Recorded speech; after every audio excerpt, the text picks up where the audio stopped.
거룩을 훈련하라라는 주제로 이제 한 해를 시작했습니다. 우리가 신앙생활 하는 데 있어서 가장 소중한 행위가 무엇인가라고 말한다면 그것은 곧 예배입니다. 그래서 우리가 거룩한 자, 거룩한 사람이 되고 거룩의 본질이신 하나님 앞으로 다가가려면 이 예배의 문제를 잘 드려야 됩니다. 이 마음, 이 드리는 마음의 자세부터 시작해서 여러 가지 예배에 드리는 형태나 예배의 방법들에 대해서 우리가 잘 연구해서 그 예배를 하나님이 기뻐 받으시기 때문에 그 예배를 우리는 잘 드려야 돼요. 예배라고 하는 것은 예를 들여 절을 한다는 뜻이죠. 그렇기 때문에 우리가 하나님을 섬긴다, 또 거룩의 삶을 살아가면서 하나님과 가까워지고 싶으면 이 예배의 문제를 잘 해결해야 되고, 그래서 거룩의 시작은 곧 예배로부터 시작한다는 것입니다. 그래서 우리가 예배가 회복되어져야 된다고 하는데 예배를 드린다고 하나님이 다 받으시느냐? 아니라는 사실이에요. 안 받는 예배도 있다는 거예요. 안 받을 때 우리는 정말 당황하게 되고 힘이 들게 됩니다. 예배가 깨지니까 가인과 아벨에서의 사건처럼 죄를 범할 수 있는 확률이 높는 거예요. 그래서 하나님 앞에 드려지는 이 예배가 받아지고 또 내게도 그 예배를 받으신 것에 대한 확신과 기쁨이 있을 때 예배를 잘 드렸다라고 말할 수가 있습니다. 그래서 예배가 중요한 것이기 때문에 오늘은 그 예배에 대해서 우리가 한번 나누기를 원합니다. 자, 그런데 이 현대인들이 잘못 인식하는 예배에 대한 오류가 있습니다. 그 몇 가지를 나열할 텐데 한번 자기는 어떤 곳에 속해 있는지를 한번 보시면 좋겠습니다. 첫째는 예배가 습관이 되어 있습니다. 예배는 누구 때문에 오시는 겁니까? 하나님 때문에 오시는 거고 하나님을 만나고 하나님의 말씀을 들으려 오는 것이지 일을 하러 오는 목적은 아닙니다. 실은 그 일들도 다 하나님을 위해서 하는 일들이기 때문에 다 소중합니다. 그러나 이 본질적인 주님을 만나러 온다고 하는 이 본질을 잃어버리고 오시면 이거는 큰 문제가 있다는 것입니다. 그래서 이 습관성 되어 있는 것을 우리가 조심해야 된다. 두 번째는 예배가 자기 만족을 채우기 위해서 하는 것이면 안 된다는 것이죠. 예배에 빠지면 뭔가 불안합니다.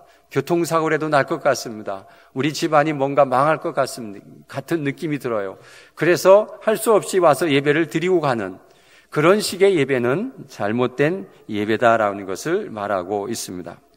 세 번째는 예배의 이중성에 빠진 것을 조심해야 됩니다. 주일날 와서 예배 드리는 것, 이것을 아주 잘 하는데 거기서 끝입니다. 이 예배의 연장이 삶으로 가 있다는 것을 잊어버리고 교회 와서 예배 드릴 때는 거룩하고 성품도 좋고 모든 것들이 다 좋은데 나가면 그때부터는 예배자의 삶을 살지 않고 일반 사회 속에서의 세상 사람과 똑같은 삶을 살아가고 있다는 것입니다. 이 예배의 이중성에 빠지는 것을 우리가 경계해야 됩니다. 또 한 가지는 드림에 대한 잘못된 생각입니다. 드림. 예배는 몸을 드리는 것이고 또 그 예배 중에 헌금을 드리는데 우리 헌금에 있어서 이 헌금은 감사에 대한 표현이죠. 하나님이 나를 구원해 주신 것에 대한 너무나도 고마운 은혜에 우리가 감사의 표현을 헌금을 드리는데 자꾸 보상의 개념으로 생각하고 있다는 것입니다. 이런 것을 기복신앙이라고 합니다. 하나님을 무슨 보상의 대가를 지불하시는 분으로 생각해서 헌금을 그런 식으로 한다면 하나님 앞에 드림에 대한 문제가 생기는 것입니다. 다섯 번째는 말씀을 들으면서 즐기고 끝을 내는 습관입니다. 들을 때뿐입니다. 그리고 그것은 삶에 아무런 적용이 되지 않습니다. 삶과 아무런 문제가 되지 않습니다. 오늘 와서 들은 말씀, 은혜 있었다, 너무 좋았다, 감동이 있었다, 거기서 끝입니다. 이런 삶을 계속 살아가는 것은 예배에 대한 잘못된 인식이라고 하는 것입니다. 그래서 우리는 이런 생각들을 다 내려놓고 그러면 예배를 어떻게 드려야 되는가? 예배는 도대체 무엇인가? 이런 것에 대해서 우리가 좀 생각을 해봐야 되겠습니다. 자, 그러면 첫 번째로 예배는 왜 드려야 합니까? 라는 질문을 해야 됩니다. 예배 왜 드립니까? 왜 드립니까? 라는 것이죠. 자, 하나님이 계시기 때문에 우린 예배를 드릴 수밖에 없어요. 왜냐하면 하나님이 예배를 기뻐하시고 받으시기를 원하신다는 것이죠. 자, 이 출애굽 사건이 이제 하나님의 마음을 가장 많이 아는 사건이에요. 그래서 이 출애굽기를 잘 공부하시면 아버지의 마음, 하나님의 마음을 많이 알 수 있어요. 자, 이 출애굽기를 통해서 하나님이 왜 애굽에서 이스라엘 민족을 꺼내 왔는가? 그 애굽에서 나온 이유가 그 백성이 너무 불쌍하고 너무 힘들게 살아서 내가 그 불쌍한 것을 해결해 주려고 꺼낸 것이 아니라 무슨 얘기를 하느냐 하면 이 광야에 나와서 그곳에서는 예배를 못 드리게 하고 예배 드릴 때 싫어하고 그러니까 그 백성을 꺼내서 예배로 드리도록 제사를 드리도록 하기 위해서 출애굽을 시켰습니다. 그래서 구약에서는 이런 얘기가 많은데 나는 너희의 하나님이 되고 너희는 나의 백성이 될 것이다. 이렇게 하나님과 백성이라고 하는 이 관계성을 하시고 싶으셔서 하나님은 출애굽을 시켰다는 거예요. 그래서 출애굽기 5장 1절에 그 후에 모세와 아론이 바로에게 가서 이르되 이스라엘의 하나님 여호와께서 이렇게 말씀하시기를 내 백성을 내보내라. 그러면 그들이 광야에서 내 앞에 절기를 지킬 것이니라 하셨나이다. 절기를 지키게 이 백성을 끄잡아 내라는 것이죠. 그랬더니 바로가 이제 출애굽기 8장 25절에 바로가 모세와 아론을 불러 이르되 너희는 가서 이 땅에서 너희 하나님께 제사를 드리라. 그랬더니 26절에 모세가 이르되 그리함은 부당하나이다. 우리가 우리 하나님 여호와께 제사를 드리는 것은 애굽 사람이 싫어하는 바인즉 우리가 만일 애굽 사람의 목전에서 제사를 드리면 그들이 그것을 미워하여 우리를 돌로 치지 아니하리이까. 우리가 사흘길쯤 광야로 들어가서 우리 하나님 여호와께 제사를 드리되 우리에게 명하시는 대로 하려 하나이다. 그렇게 말합니다. 우리 사흘쯤 가서 드리겠다. 그렇게 말하고 있고요. 바로가 이르되 28절에 8장 28절에 바로가 이르되 내가 너희를 보내리니 너희는 너희의 하나님 여호와께 광야에서 제사를 드릴 것이니 너무 멀리 가지는 말라. 그런즉 너희는 나를 위하여 간구하라. 이렇게 얘기합니다. 가긴 가되 너무 멀리 가지 마라. 그냥 광야에 나가서 제사 드리고 다시 돌아와라. 이게 이제 바로의 마음이에요. 하도 제사를 나가서 제사를 드려야 된다고 하니까 하나님이 그렇게 명하셨다고 하니까 그러면서 소와 양을 가지고 간다고 하니까 가져가지 말라 그렇게 얘기해요. 출애굽기 10장 25절에 모세가 이르되 왕이라도 우리 하나님 여호와께 드릴 제사와 번제물을 우리에게 주어야 하겠고 우리의 가축도 우리와 함께 가고 한 마리도 남길 수 없으니 이는 우리가 그 중에서 가져다가 우리 하나님 여호와를 섬길 것이며 또 우리가 거기에 이르기까지 어떤 것으로 여호와를 섬길는지는 알지 못함이니이다 하나라고. 양 가져가야 됩니다. 그랬더니 가져가지 마라.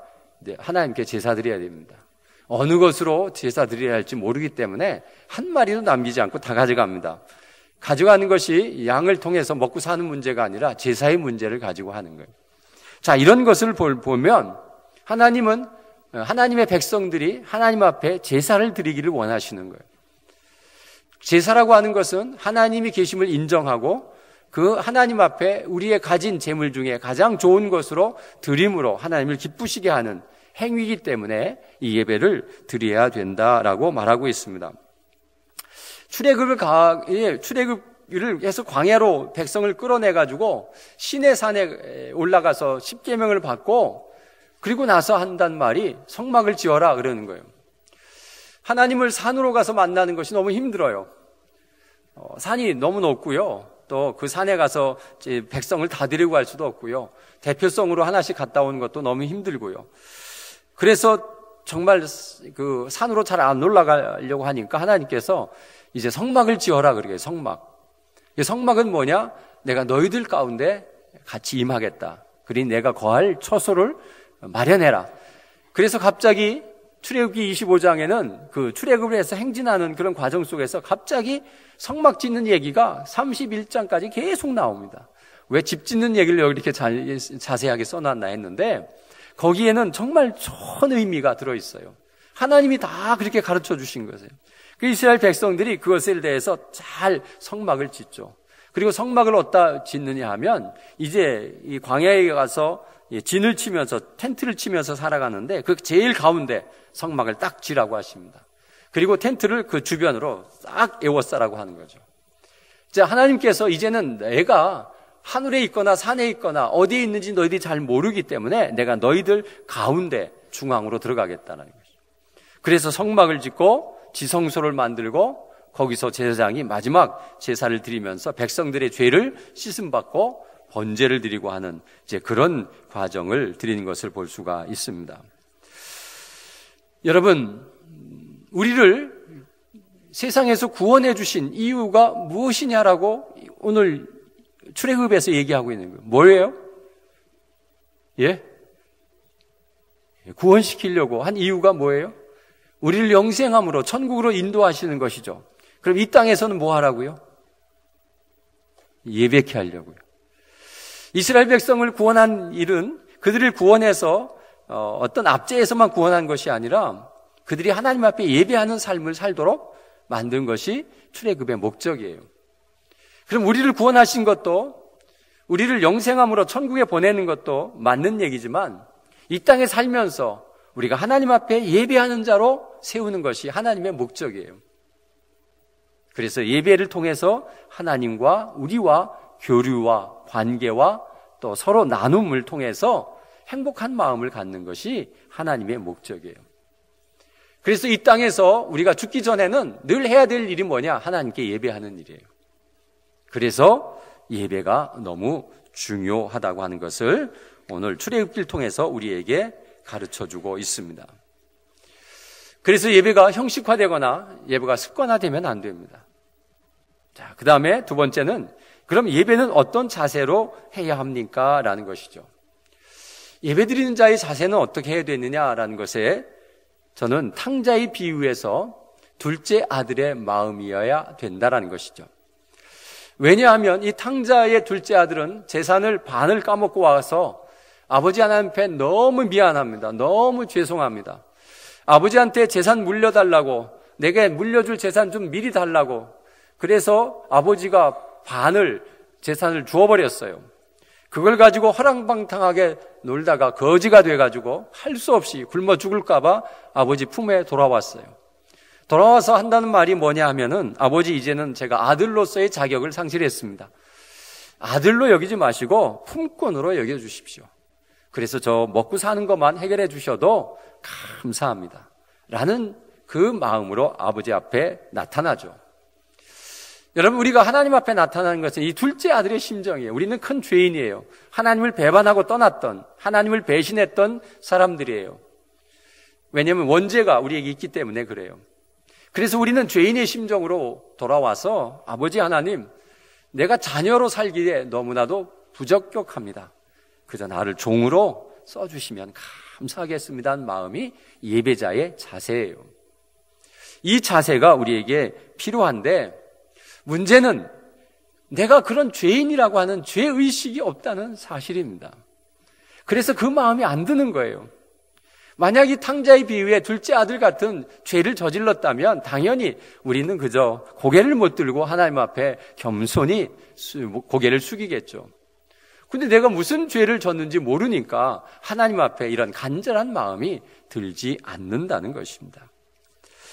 여러분, 자, 여기에서 우리가 생각해 봐야 될 것은 첫째 아들의 심정을 우리가 가지고 있기 때문에 둘째 아들의 심정이 안 되는 거예요. 첫째 아들의 심정은 무엇입니까? 이 큰아들의 심정은 뭐냐 하면 자기는 둘째 아들과 다르다는 거예요. 그 다름을 표현하죠. 첫째는 뭐 어떤 얘기를 하느냐면 아버지와 큰 아들과의 관계가 진정한 부모와 자식 간의 관계가 형성이 안 돼 있어요.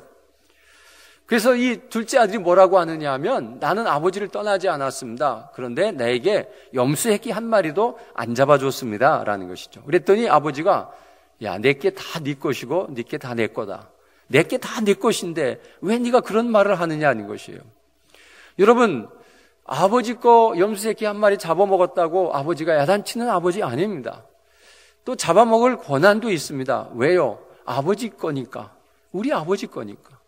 우리 아들들은 아버지가 벌어다 돈을 마음껏 쓰고 다녀요. 그래도 하나도 미안한 감 갖지 않아요. 왜요? 우리 아버지니까. 그리고 당연히 돈을 줘야 된다고 생각하고 있기 때문에 그래요. 자, 이것은 아버지와 아들과의 정확한 관계입니다. 그런데 아버지가 용돈을 주면 아버지 고맙습니다. 내가 꼭 갚을게요. 이런 식의 자녀는 이거 뭔가 문제가 있는 거예요. 이건 아버지가 아니라 이건 남이에요. 그래서 계산을 철저히 합니다. 내가 언젠간 다 갚을 테니까 아버지 기다리세요. 이런 자녀는 아버지와의 관계성이 아직도 문제가 많은 것입니다. 그런데 이 큰아들이 친구들 불러다가 염소 좀 잡아먹으면 안 돼요. 아버지께 내 것인데. 그래도 아버지가 오히려 베풀어주고 아마 더 좋은 것으로 잡아먹으라고 이야기할 텐데 그 얘기 하나 못하는 거예요. 또 하나는 죄인을 정죄하며 자기 의인화가 꾀합니다. 자기 의인화. 가만히 있다가 잘 열심히 일하다가 동생이 문제를 일으키고 돌아오니까 그때부터 막 화를 내기 시작하는 거죠. 저 죄인, 저 나쁜 놈, 어떻게 집안의 재산을 반이나 축낸 사람을 어떻게 받아들입니까? 라고 하면서 자신이 죄인을 지적함으로 자신의 의인화가 되는 거예요. 여러분, 정죄하는 이 사건 속에 우리의 마음속엔 뭐가 있느냐 하면 나는 안 그렇습니다라는 고백이에요. 저런 죄인들을 왜 처벌 안 합니까? 이것은 뭐예요? 나는 저렇지 않습니다. 이렇게 얘기하는 거죠. 그래서 남을 정죄하는 게 신나요. 남을 흠하는 게 신나요. 왜요? 나는 안 그래. 난 안 그래. 라고 자기를 위로하고 있기 때문에 그래요. 자, 지금 둘째 아들을 정죄하죠. 아주 화를 내고 있습니다. 또 세 번째는 자신의 성실함을 나타내며 자기 자랑과 교만에 빠집니다. 나는 여러 해 동안 아버지를 섬겼으며 나는 명을 어긴 적이 없습니다. 그런 이야기를 하죠. 얼마나 성실한 사람입니까? 그러면서 자기의 자랑과 교만에 빠지고 나는 아버지 앞에 그런 일 저지르지 않았다라고 하는 그런 교만에 빠지는 것이죠. 네 번째는 비교하며 아버지의 부당함을 나타내는 마음입니다. 동생을 비교하면서 아버지, 이것은 형평성에 안 맞습니다. 어떻게 두 아들을 이렇게 대접할 수 있습니까? 나는 열심히 일하고 명을 어기지 않고 열심히 일했는데 염소 새끼 한 마리 안 잡아주고 재산의 반을 탕진하고 온 저 아들에 대해서는 어떻게 이렇게 잔치를 벌려줄 수가 있습니까? 그리고 아버지의 부당함을 고발하고 있습니다. 여러분, 이런 마음이 있으면 안 돼요. 아버지라고 하는 그 끈끈한 마음, 내가 아들이고 아버지고 그래서 내가 좀 잘못을 저질러도 용서하시는 그 아버지, 그리고 내가 그냥 다 하나님 앞에, 아버지 앞에 내가 다 드려지고 받아지고 하는 이런 아버지의 관계가 되어야 되는데 뭔가 모르게 아버지를 고발하고 죄인들을 정죄하고 내가 얼마나 성실하게 예배를 했는데요 라고 하면서 아버지에게 어떤 무엇을 바라고 있는 이제 그런 자세가 우리 현대인의 예배의 자세가 너무 팽배해 있다는 것입니다.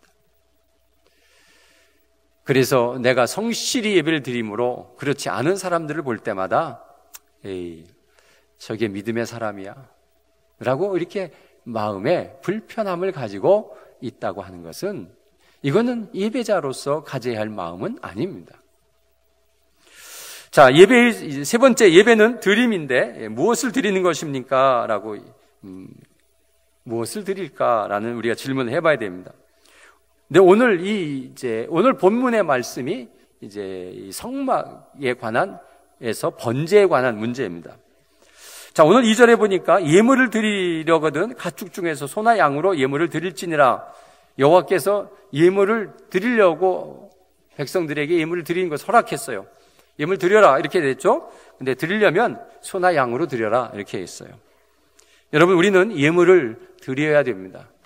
근데 그 예물을 드릴 때 왜 소와 양으로 했지? 더 좋은 것은 없나? 근데 소와 양으로 이야기를 하세요. 근데 그 소와 양을 예물을 드릴 때 뭘 할 건가 봤더니 제사를 드려요. 번제를 드리는데 그 양을 잡아가지고 가죽을 벗기고 피를 다 빼고 피를 다 붓고요. 그 피를 어떤 제단에 뿌려요. 그리고 각을 떠요. 그리고 부위를 나눠가지고 불에 다 태워버려요.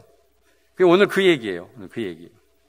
아니, 제물을 드렸더니 하나님이 가져가시지 않고, 예물을 드렸더니 가져가시지 않고, 그것을 각을 떠서 다 죽여버리고 피를 다 쏟고 하는 그런 형식을 취하는데, 그 형식이 뭔가 봤더니 우리의 죄를 속죄하기 위해서 하는 일이에요.